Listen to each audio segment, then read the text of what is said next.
sir, tama-tama. Okay sir, taga saan kayo sir? Oy, Tugigaraw, Ilocano. Okay. Sir, ano masasabi mo dito sir?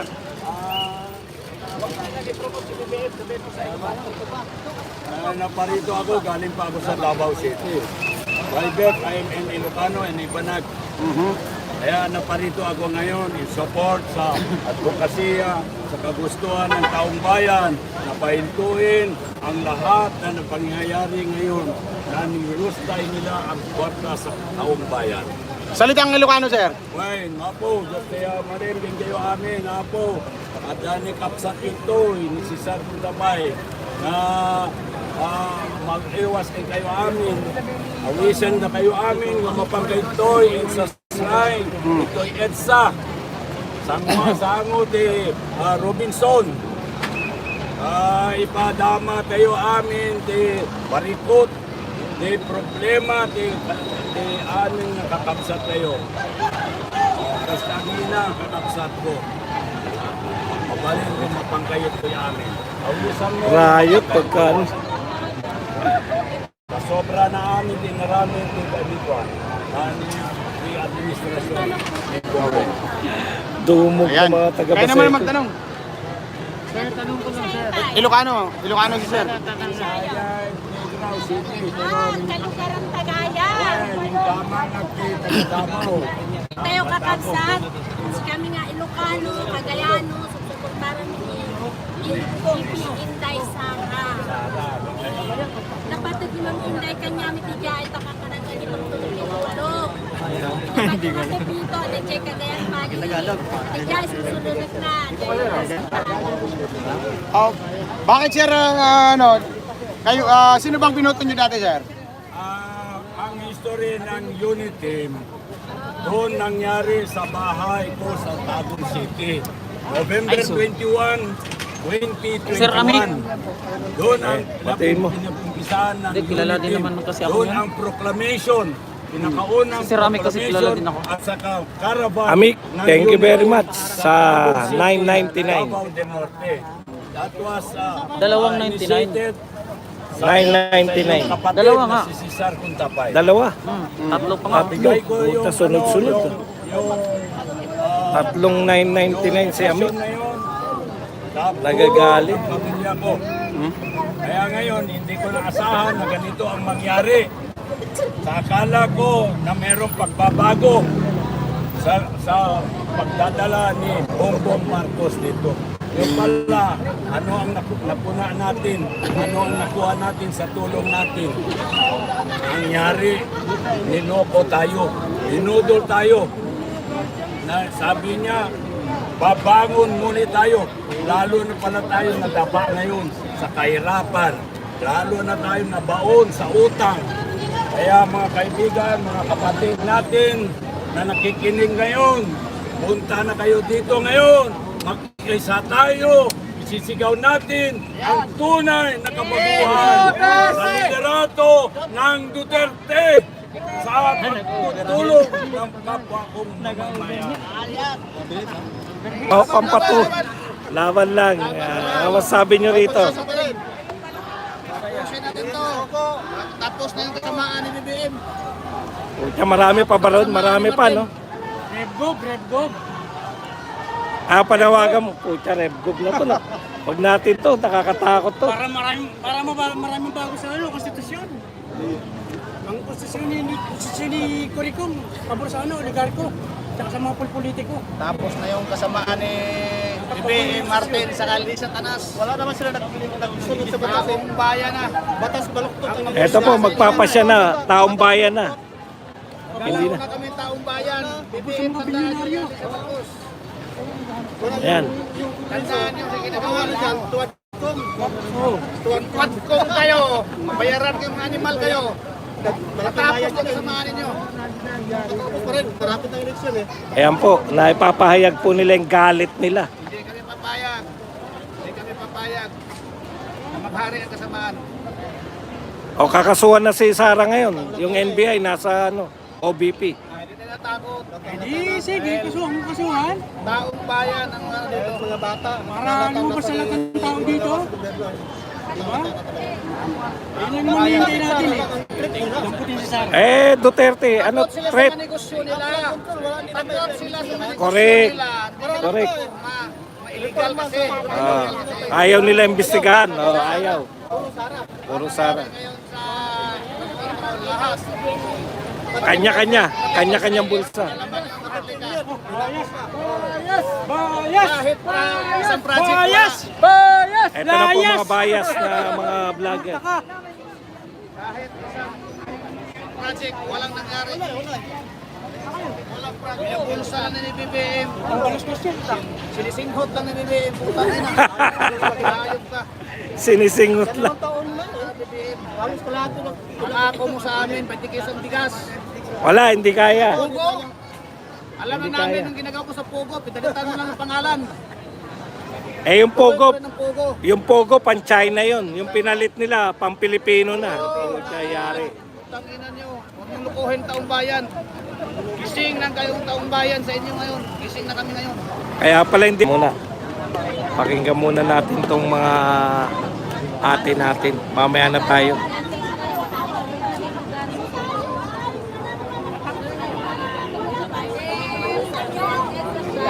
Ikaw lang hinihintay namin.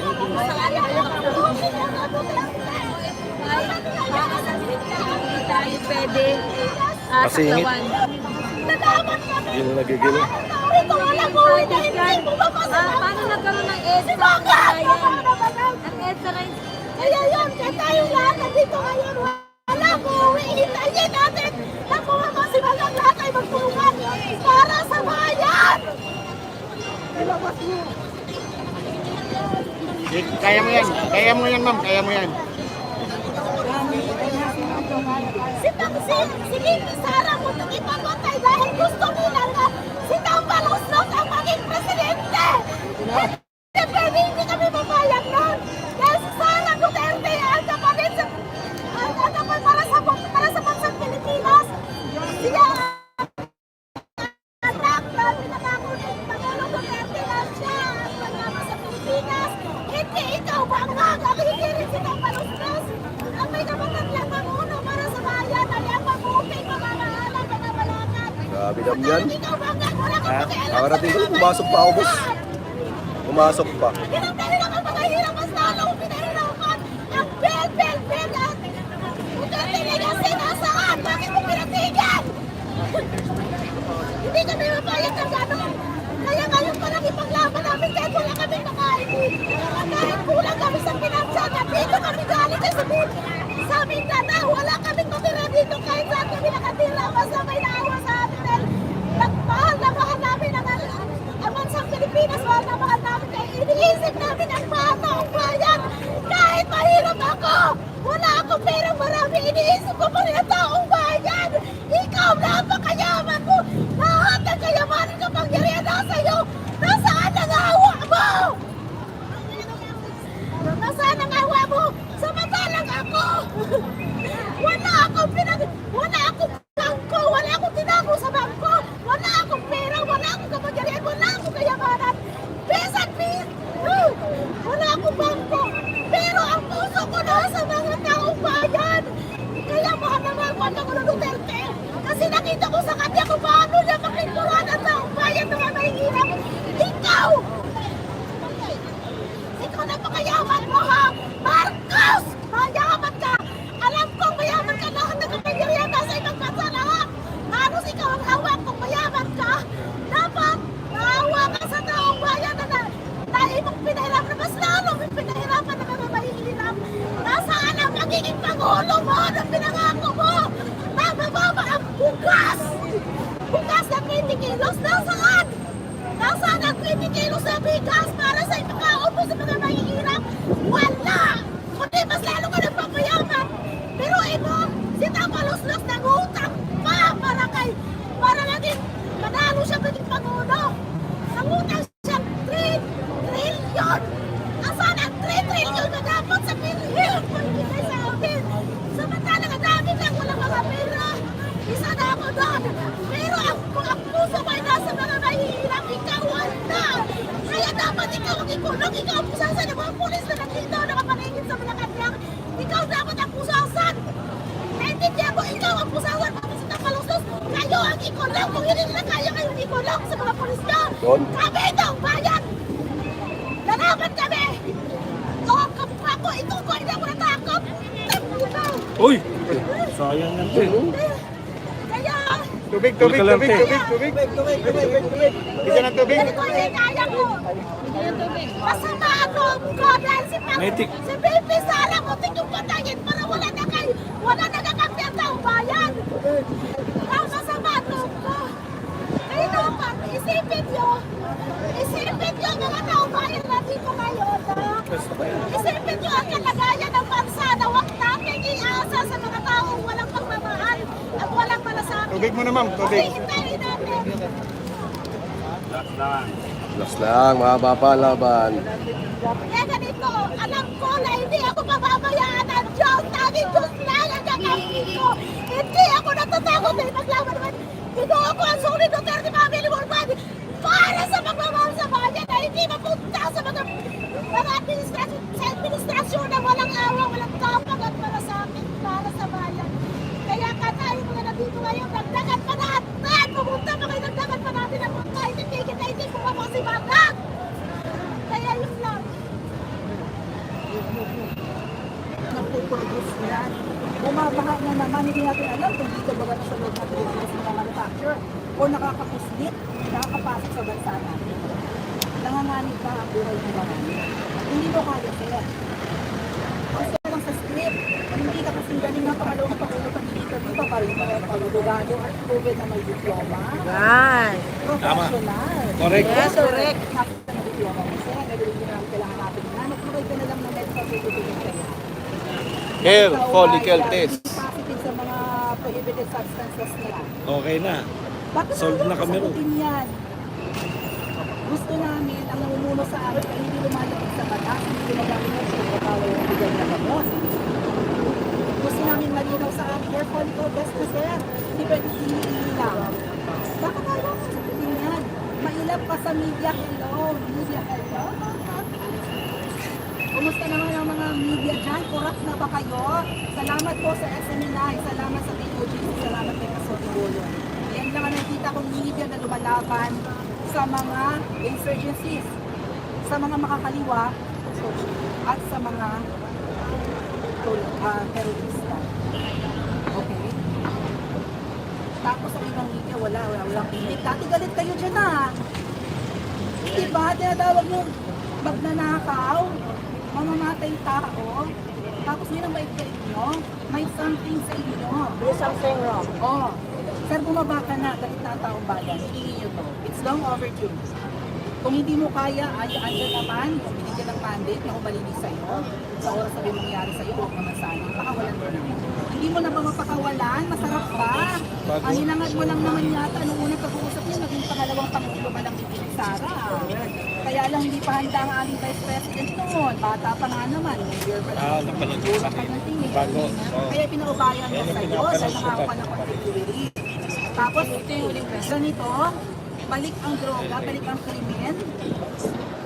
Oh, nagpapayagan na naman ng mga kaibigan namin, naglulubugan na naman ang mga mukha.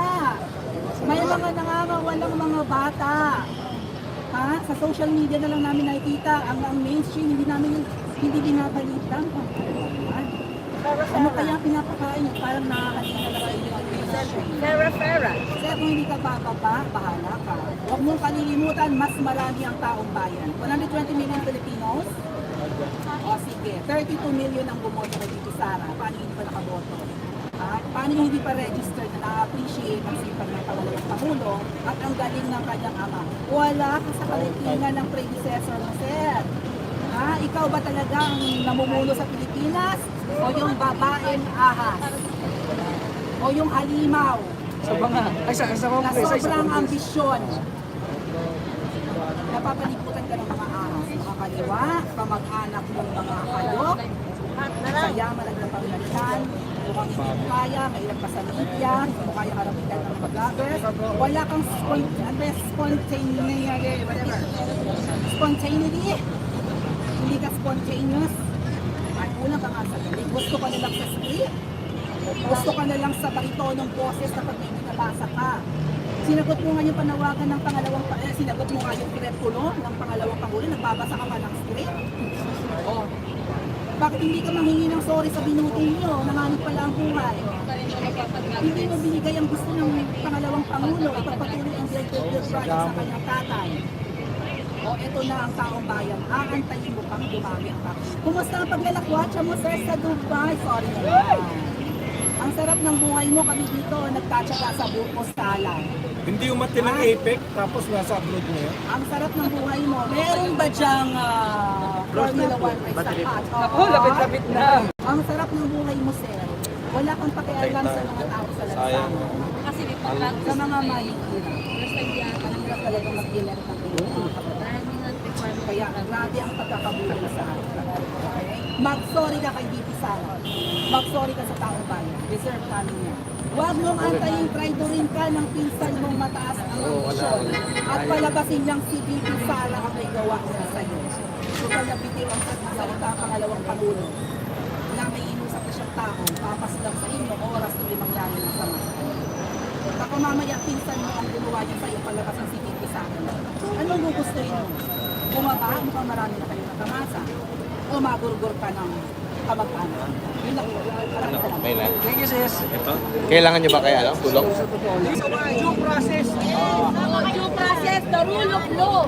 Yan. The rule of law daw, oh. Sige, 1,000 City Mail na viewers natin. Pinakamagiting ng Sir. Like and share. Idol ko to, nandito na.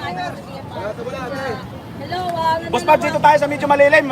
Alam mo naman, mga medyo dual citizen na tayo, kailangan na natin. Nagtatatabi ka kasi sa mga maglulupa eh. O ito, Nahawahan tayo eh. Hindi, meron ako rito. meron ka dyan? Hindi ko lang mabunot. Nabati ko lahat na nandito ngayon. Ay, sorry. Sige. Magandang hapon po. Lahat ng mga nandito makakatanggap ng tig-1 kilong ginto. Wow! Sige, tuloy. Joke lang. Maraming salamat sa mga kusang na dumating dito. Kusang dumating, mga supporters ng mga Baba naman konti. Duterte. Baba natin ng konti. Itong lugar na to ay isang makasaysayang lugar kung saan ay nagkaisa ang mga Pilipino na napapaksak ang rehimeng Marcos. Sino ba ang rehimeng Marcos na yan? Ang tatay ni Bongbong Marcos. So ito, nananawagan kami sa Luzon, Visayas, Mindanao. Dito magsisimula ang hudyat ng pagbabago. Ang hudyat ng revolusyon. Ang pagbagsak ng rehimeng Marcos Part 2. Sino? Si Bongbong Bangag. So, dito na tayo, napatumpik-tumpik pa. Tawag dito, tama na. Puno na ang salog. Tama na. Dapat ang kalusin. Sabi nga ni sabi ng Sir Vance, Bernardo po ba yun? Tama. Bernardo po. Salog. Dapat ang kalusin. Mga kababayan ko. Kung sino man kayo dito, malapit kahit pumunta na kayo dito, masyado pang tirik ng araw, pero maya-maya meron kaming peace rally dito. Ano na sa akin? Hindi ko naman kilala to. Dito na kilala tayo. At tayo ay papahayag ng ating salubong para sa gobyerno ito na nag-aapi sa bawat Pilipino. Kanina lang po na, hello. Saka mga papayan, mag-iingat po kayo sa paligid. Pero mga nananamantala na mga kababayan natin, ingatan niyo po yung mga belongs. Kasi gagawin lang po masasabi Wala po ako ko, na sa akin. mabuhay ang bawat Pilipino na nandito Okay na po. ngayon. Tayo nagkakaisa para sa tunay ng pagbabago. Pag-uwi na natin, tama na. Nasakit kita. Huwag na natin tapusin na natin nasakit ito. ko ng Pag-aapi nila sa atin. Pasensya na po, hindi. Itong gobyerno ni Bongbong Marcos at itong mga buhayan nito. At protektahan natin ang ating Pangalawang Pangulo si Magkano Amy po Sara. ba yan? Na sabi niya, mapayapang mamamahayag ito yun. Mapayapa tayo, hindi tayo nagpupulo dito. Dahil nasa democratic country tayo, under constitution, ay karapatan natin magpahayag ng ating saloobin dito. At dito sa Friday tayo pinapayagan sa harap. So, let's see what it goes. Sama-sama lang tayo at mag-ingat ang bawat isa dito. Maraming salamat po.